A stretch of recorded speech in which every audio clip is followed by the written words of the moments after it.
জামাতে ইসলাম, এনসিপি, ইসলামী আন্দোলন বাংলাদেশ, জমিয়তুল ইসলাম, গণ অধিকার পরিষদ সহ ৫১টি রাজনৈতিক দল এই নির্বাচনে অংশগ্রহণ করেছিল।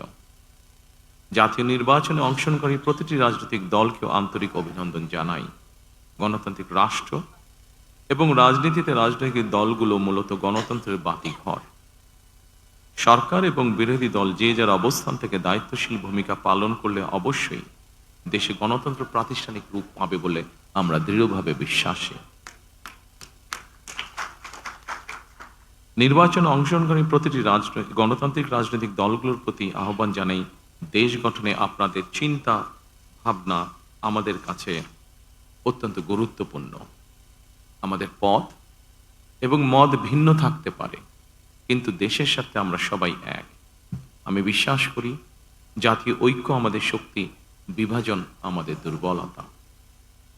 প্রিয় দেশবাসী, জনমনে সৃষ্ট সকল সংশয় কাটিয়ে শেষ পর্যন্ত দেশে শান্তিপূর্ণভাবে একটি অবাধ, সুষ্ঠু এবং নিরপেক্ষ নির্বাচন অনুষ্ঠিত হয়েছে। এজন্য অন্তর্বর্তীকালীন সরকার এবং নির্বাচন কমিশনকে বিশেষ ধন্যবাদ জানাই। জনগণের প্রত্যাশিত এই নির্বাচন অনুষ্ঠানের জন্য গণতন্ত্রের ইতিহাসে আপনাদের অবদান স্মরণীয় হয়ে থাকবে।